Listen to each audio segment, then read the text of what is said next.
Di balik keindahan alam dan budaya yang memesona, terkadang tersembunyi sisi gelap pariwisata modern, overtourism. Ketika pantai tampak memukau, sejarah menyapa dengan megah, dan lorong-lorong kota kecil menyimpan kisah abadi, tidak jarang kerumunan datang bak tsunami menghempas keaslian dan ketahanan lingkungan. Tapi benarkah kita siap menyembuhkan luka yang kita sendiri ciptakan? Mari kita simak 6 destinasi dunia yang dulu memesona, kini justru terkepung oleh cinta kita yang terlalu berlebihan.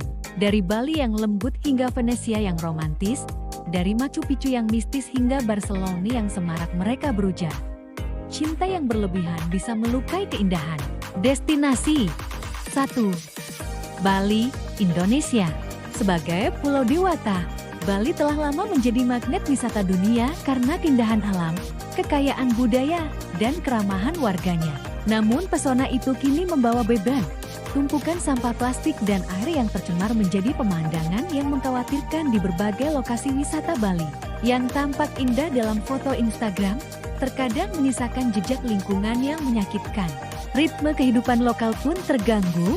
Masyarakat menyaksikan tanah kelahirannya berubah dalam bayang-bayang pariwisata massal. Destinasi 2. Machu Picchu, Peru. Situs arkeologi megah peninggalan peradaban Inca ini seolah berdiri sebagai saksi bisu waktu yang tak pernah padam. Namun ribuan turis yang berkunjung membuat strukturnya rapuh. Tak dirancang menanggung arus pengunjung besar-besaran, Machu Picchu kini menghadapi risiko erosi, kerusakan fisik, hingga degradasi nilai sejarahnya. Keterbatasan penting ini menuntut kehadiran pengelolaan ketat tiket waktu kunjungan dan batas rombongan, agar titian menuju masa lalu itu tak roboh oleh keinginan kita mengunjunginya. Destinasi 3. Santorini, Yunani. Bayangkan sampan mewah yang merapat, dinding tepi tebing yang putih dan biru bak lukisan, serta matahari terbenam yang memikat. Namun keindahan itu datang dengan harga. Infrastruktur Santorini tak didesain untuk kerumunan besar pelancong, apalagi dari kapal pesiar. Jalan-jalan menyempit, antrean panjang, dan tekanan pada fasilitas lokal adalah konsekuensinya. Modal romantisnya bisa menjadi momok bila kita tak bijak mengatur cinta yang datang tumpah-tumpah. Destinasi 4. Safjarur, Islandia. Berbeda dari citra masa turis, Safjarur adalah potret sebaliknya, kota kecil berselimut alam liar yang memikat rasa ingin tahu wisatawan.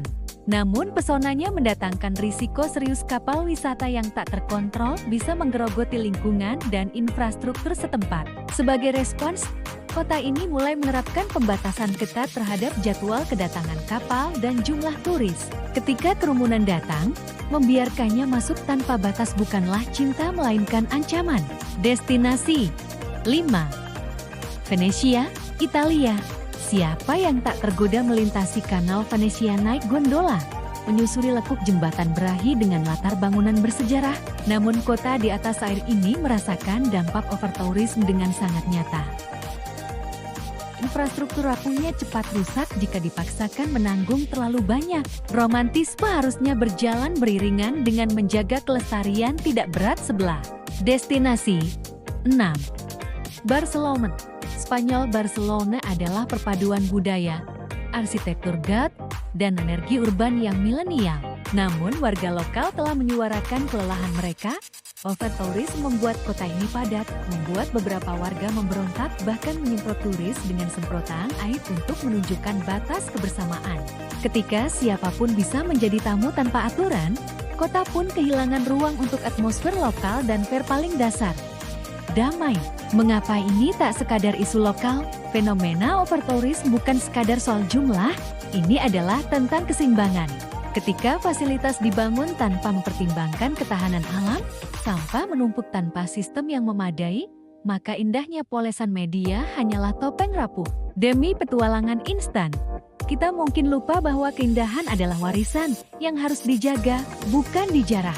Banyak kota kini telah beralih ke model pariwisata berkualitas, mengedepankan pengalaman mendalam dan lestari daripada angka kunjungan semata.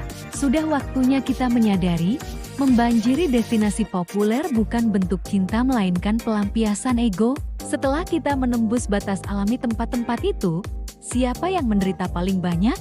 Mereka yang dulu menari bersama ombak dan kisah lokal, kini menyaksikan rumah mereka tergerus, menunda kunjungan ke beberapa tempat, memilih destinasi kurang dikenal, atau memberi kesempatan bagi alam dan masyarakat bernafas kembali, itu adalah bentuk cinta sejati.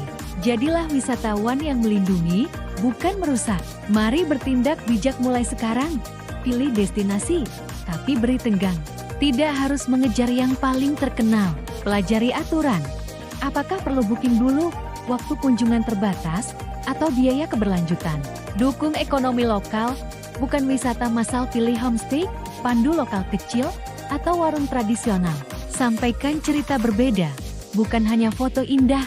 Cerita soal pemulihan, komunitas, lingkungan, dan kisah urgensi. Gunakan media sosial untuk menyuarakan pariwisata bertanggung jawab, bukan sekadar pamer lokasi. Keindahan yang abadi bukan yang terekam dalam frame foto, melainkan yang masih bisa dinikmati generasi mendatang. Jadilah bagian dari mereka yang mencintai secara cerdas, peduli, dan bertanggung jawab. Apakah kamu siap menjadi wisatawan dengan hati?